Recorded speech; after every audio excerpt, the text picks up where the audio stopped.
अगर बाकी सारे बिजनेस की तरह आपने फार्मा बिजनेस को समझने की कोशिश की तो आपके साथ वही हो सकता है जो राघवेंद्र प्रताप सिंह के साथ हुआ, जो क्वारामैक्स के कंट्री हेड थे और जिनको 20 ईयर का जेल हो गया। आपने कुछ टाइम पहले एक न्यूज़ सुना होगा कि उज्बेकिस्तान में 68 चिल्ड्रंस कफ सिरप पी के उनका डेथ हो गया।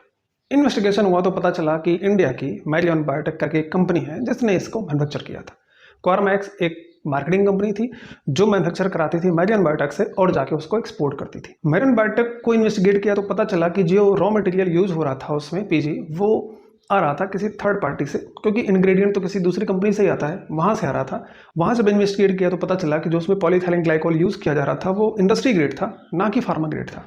इंडस्ट्री ग्रेड मीन्स बहुत सारे जो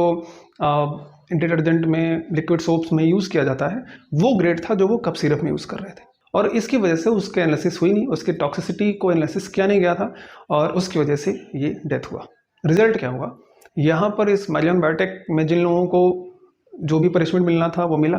और क्वारामैक्स जो मार्केटिंग कंपनी थी जो उज्बेकिस्तान को देख रही थी, जहाँ पर वो अपने नाम से उस प्रोडक्ट को वहाँ पे सेल कर रही थी, उसको 20 ईयर्स का जेल पनिशमेंट मिल गया। अगर आप चाहते हैं कि आपके साथ ऐसा कुछ ना हो तो आप सीरियस ले लीजिए अपने इस बिजनेस को। इंडिया में पिछले कुछ टाइम में, I think in more than a decade, ये कल्चर बहुत ज़्यादा हो गया है कि हम एक मार्केटिंग कंपनी बनाएंगे, उसकी बढ़िया पैकेजिंग करेंगे, एक हम कंपनी पकड़ेंगे जहाँ पर हम कॉन्ट्रैक्ट मैन्युफैक्चरिंग कराएंगे जिससे, और उससे प्रोडक्ट लेंगे, कुछ डॉक्टर्स को पकड़ेंगे, कुछ हॉस्पिटल्स पकड़ेंगे, वहाँ पर हम उसको सेल करेंगे और पैसे पैसे होंगे।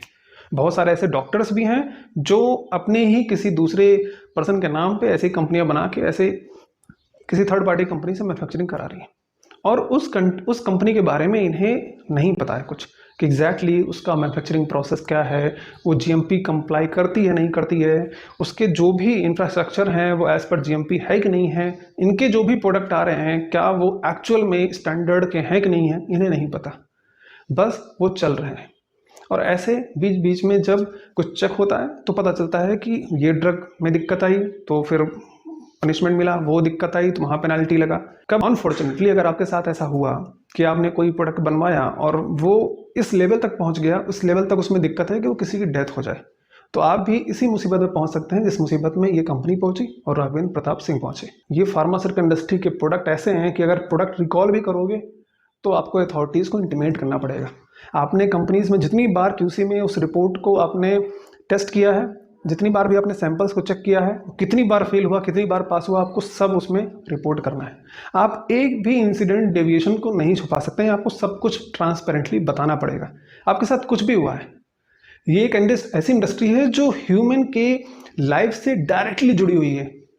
तो इसमें बिजनेस करने से पहले 100 बार सोच के बिजनेस करिए। अगर आप अपनी मार्केटिंग कंपनी बनाना चाहते हैं तो किसी एक ऐसे पर्सन को, या तो आपने काम किया हो इंडस्ट्री में, या फिर आपके साथ कोई ऐसा को फाउंडर होना चाहिए जिसको इसके बारे में पता हो। जो भी कॉन्ट्रैक्ट मैन्युफैक्चरिंग आपको जहाँ से भी कराना हो, उस कंपनी के बारे में डिटेल एनालिसिस होना चाहिए, उस कंपनी का आपको विजिट करना चाहिए, उसके इंफ्रास्ट्रक्चर को आपको चेक करना चाहिए, उनके SOPs को आपको देखना चाहिए, आपको उनके प्रोडक्ट के हिस्ट्री को देखना चाहिए, कौन कौन से उनके और क्लाइंट्स हैं आपको उनको देखना चाहिए, उनका पिछला क्या रिकॉर्ड है आपको वो देखना चाहिए। ये सब देखने के बाद अगर जब आप एकदम आप श्योर हो जाएं कि आप इस प्रोडक्ट यहाँ से बनवाएंगे, आपके प्रोडक्ट में कोई दिक्कत नहीं आने वाली है, फिर आप इस बिजनेस में आइए। अदरवाइज आपके साथ कभी भी कुछ ऐसा अनहोनी हो जाएगा तो आपका सारा बिजनेस भी जाएगा और आप खुद ऐसे मुसीबत में पड़ जाएंगे जहाँ से बाहर निकलना बहुत मुश्किल हो जाएगा।